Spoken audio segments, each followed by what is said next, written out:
What do you do when the darkness in your mind threatens to consume you, when the whispers of self-doubt become screams, and the shadows of your thoughts take on a life of their own? In a time when the mind's shadows were feared more than death itself, lobotomy emerged as a beacon of false hope, a brutal promise whispered in the halls of asylums and the parlors of desperate families. The year is 1949. The setting, an age when the human mind was as much a mystery as the uncharted cosmos, and mental illness, a labyrinth with no exit. Our story unfolds in the hushed tones of a bygone era, a time when societal understanding of mental health was as limited as the treatments available were drastic. Enter Margaret, a young woman of 23, whose life is a canvas painted with the hues of depression. Her days are grey, her nights sleepless, and her spirit a prisoner in the fortress of her own body. The vibrancy that once colored her world has been drained, leaving behind a pallid imitation of life. Her family, a reflection of her fading spirit, clings to the last vestiges of hope. For them, lobotomy is not a procedure, but a lifeline, a Hail Mary in a game where the stakes are their daughter's very soul. Amidst this bleak landscape, Dr. Walter Freeman emerges as a figure both revered and reviled. A lobotomist, his methods are as radical as the times he inhabits, and his approach to mental health, a blend of showmanship and surgical precision.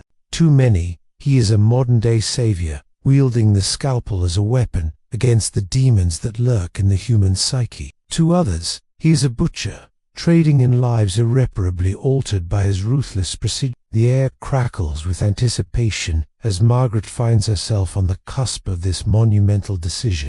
Her inner turmoil is a battlefield where fear and longing clash, where the hope for a better tomorrow is pitted against the terror of the unknown. On one side, the familiar ache of depression, a constant companion that has become the background score of her life. On the other, the chilling prospect of lobotomy, a journey into the abyss of the human psyche. As the day of the operation draws near, the weight of this choice threatens to crush Margaret. Yet amidst this internal maelstrom, her family stands united, their determination a shield against the encroaching darkness. They gather around her, their love a silent promise, their support a bulwark against the raging storm. But it is in the quiet moments, when the weight of the impending procedure settles upon her chest like a shroud, that Margaret's true strength emerges. It is then that she must confront not only the shadow within her, but also the spectre of a future forever altered.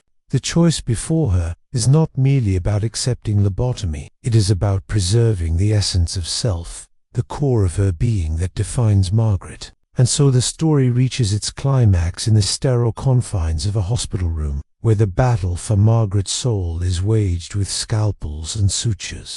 The lobotomy commences, marking not just a physical incision, but a severance of sorts, a disconnection from the life she once knew. As Dr. Freeman operates, the narrative takes on a frenetic pace, mirroring the turmoil within Margaret's mind. The rhythmic beeping of medical equipment transforms into a heart monitor, each beep echoing the frantic pace of her heartbeat. Every twist of the scalpel, every muttered instruction by Dr. Freeman becomes a brushstroke on the canvas of her transformation. Yet even as the procedure reaches its zenith, there are moments of... This is a procedure that was all too common in the early mid-1900s. The procedure is swift, almost casual in its brutality. Dr. Freeman, with the practiced ease of a man who has performed this act hundreds of times, inserts the orbitic glass into the corner of Margaret's eye, tapping it with a hammer to breach the bone. A sickening crunch echoes through the room, a sound that will haunt those who hear it long after the deed is done. He wiggles the tool, severing the neural pathways with a flick of his wrist, as if carving a path through a tangled forest. There is no precision here, only the crude hope that in breaking the mind's connections, he might somehow mend it. Blood trickles from the wound, pooling in the hollow of her eye, a crimson testament to the violence inflicted in the name of healing. Freeman's belief in lobotomy is unshakable, a conviction forged in the fires of his own ego and the era's ignorance. He sees himself as a pioneer, a savior of the damned. blind to the growing chorus of doubt that whispers in the shadows of his success. The procedure, he claims, calms the agitated, quiets the voices that torment the schizophrenic, and lifts the veil of depression from those like Margaret. Yet beneath his certainty lies a darker truth.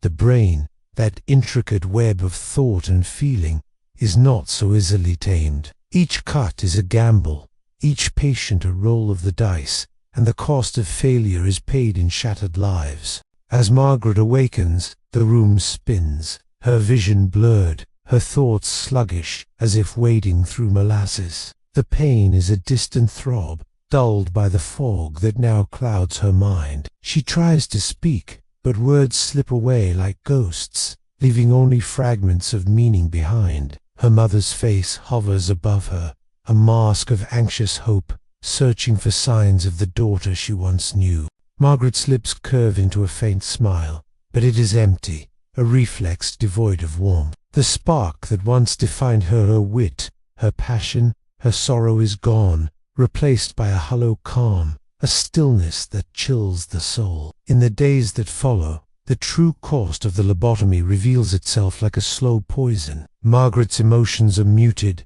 her personality flattened into a pale imitation of life. She moves through the world as if underwater, her actions mechanical, her laughter a hollow echo. The depression that once consumed her is lifted, but so too is her capacity for joy, for love, for anything that makes life more than mere existence. She is a ghost in her own skin, a prisoner of the procedure that was meant to set her free. Her family, once hopeful, now watches in silent horror as the daughter they knew slips further away, lost in the void carved by Freeman's hand. The procedure is a success in the eyes of Dr. Freeman and those like him. To them, lobotomy is a triumph, a victory over the demons that lurk within the mind. But in the quiet moments when the patients are alone, or perhaps in the tearful whispers of a mother, the truth emerges. It is a haunting melody of loss, a requiem for the vibrant soul that once resided here. Margaret's story is not an isolated one. In the annals of medical history, there are countless others like her, forever altered by the crude instruments of progress. The lobotomy may have silenced the voices in their heads, but the echoes of their former selves linger, a tragic testament to the limits of human understanding and the heavy cost of tampering with the sanctity of the mind. If you want to learn more about lobotomies, stay tuned for more information.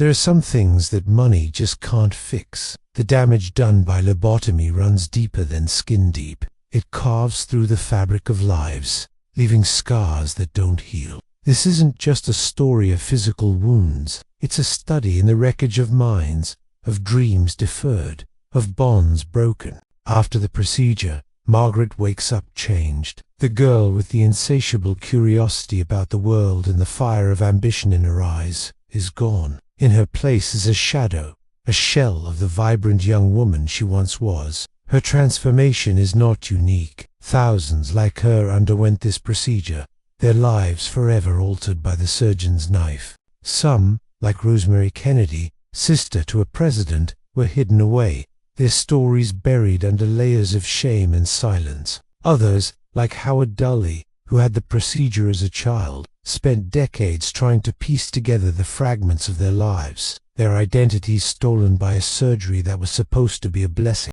But what really happened to Margaret? How did lobotomy steal her future and fracture her family? Let us delve deeper into the aftermath of that fateful surgery and explore the long-term consequences of this procedure. In the years following the lobotomy, Margaret's life becomes a desolate landscape. The operation, far from being the cure-all that was promised, has left her diminished, trapped in a world she no longer understands. The world she once saw with such wonder is reduced to a blur of meaningless sights and sounds. The vibrant colors that once captivated her become a dull, lifeless gray. The laughter of children, once music to her ears, is replaced by an unsettling cacophony.